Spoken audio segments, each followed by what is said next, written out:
The next thing we need to do to print our object is to reference the printing guide. We did steps 1 and 2 in the last video. This video, we're going to look at steps 3 and 4. Now, the first thing I need to do is I need to open my slicing application, which in this case, what we're going to use in this class is MakerBot Print. So if I go search it, or if I navigate through the applications, I can go to the M's, MakerBot. Make sure you don't click desktop. We're looking for MakerBot Print. Give that a sec to open, and we already had it open, so there's something there. But when you open it for the first time, this is what you're going to see. You're going to see the virtual build plate. This is very, very similar size to what you're going to see on the printers themselves. Now, to import your STL file that you had previously prepared, we want to go to this project folder. It's called the project panel. You click that, click the red button to add a model. Now, you're going to navigate to the place where you saved it, which should be your share drive, but I have mine right here, so let me open that. Okay. Now, if you look, it doesn't look like anything imported. It did. It just imported on a really, really small scale, which we know right off the bat is not as big as it should be. I'm looking for something that's 25 millimeters, and that is, I don't know, 5 millimeters, maybe smaller.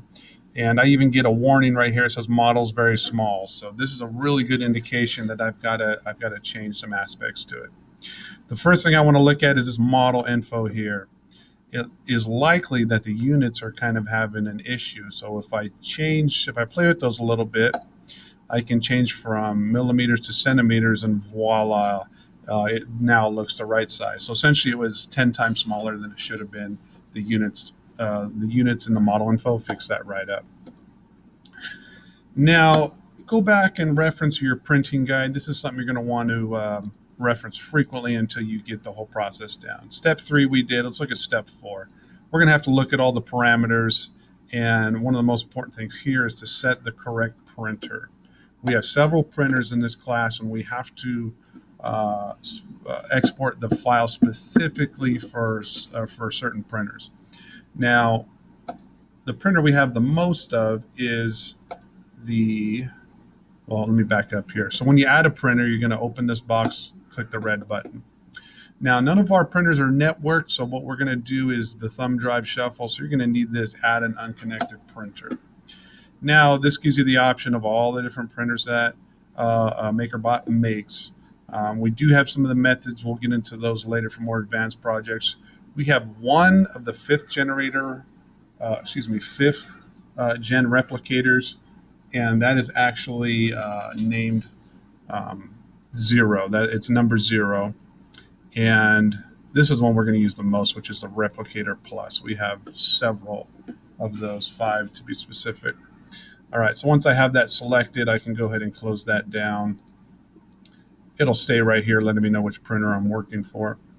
Now I have to start looking at some of those other parameters. So the first one I should look at is print settings. It's absolutely critical we have the right extruder selected, which is Smart Extruder Plus. It's got to have that plus. Print mode, there will be times, especially if we're printing something large, where we want to focus on printing quickly. We want to do the balanced option right now. The custom settings are for much more advanced projects when you're printing complex things that you need to kind of tweak the extruder temperature, fan speed, different things. But we're not going to get into that right now. I just want you guys to use default settings to get something printed. Support type, we'll talk about that at a later time as well. But the die will print with a little raft on it, which will be a good learn experience.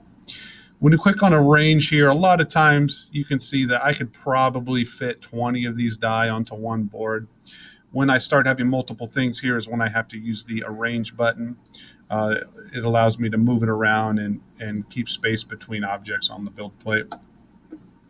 The orient is something we're going to want to utilize for this project. Now, we want to make sure that the text is on the top. So go ahead and play around clicking some of these until we get the text on top. The text will print much clearer if it's on top. So we're good to go here. And lastly, I can look at the scale. It's good to understand what it does. I can essentially blow things up, or if something's too big, I can shrink it down with 100% scale. Um, Good to understand what that is. Now, the last thing I want to do when I've run through these different parameters here is I want to do an estimate and a print preview. This is essentially going to run a little simulation that is going to see how long it's going to take, how much material it's going to use, and I can even look at the different layers in the print. If there's specific things I'm looking for, or if I'm not sure something is going to print out right, a certain feature, I can take a look at that. Oops. So there's even an animation that will show me layer by layer. And the more complex things you have where you're not sure if something's going to print very well, this is a really useful thing. So I want you guys to use the simulation every single time we're doing something. I talked about the raft. You can see the support material in yellow is going to be that little raft that it's going to print and sit on. That's going to do a couple things. That's going to help it stick to the build plate. It's also going to give it a nice level flat surface to build the actual object on. This PLA tells me how many grams of PLA I'm going to use. And the time estimate, which is probably most important to us, is going to tell me approximately what time it's going to be done. Clock time, and it's also going to tell me how long the print's going to take. So 30 minutes for this object is about right. It could take, occasionally it takes a little bit longer than it projects, but that's a pretty good estimate.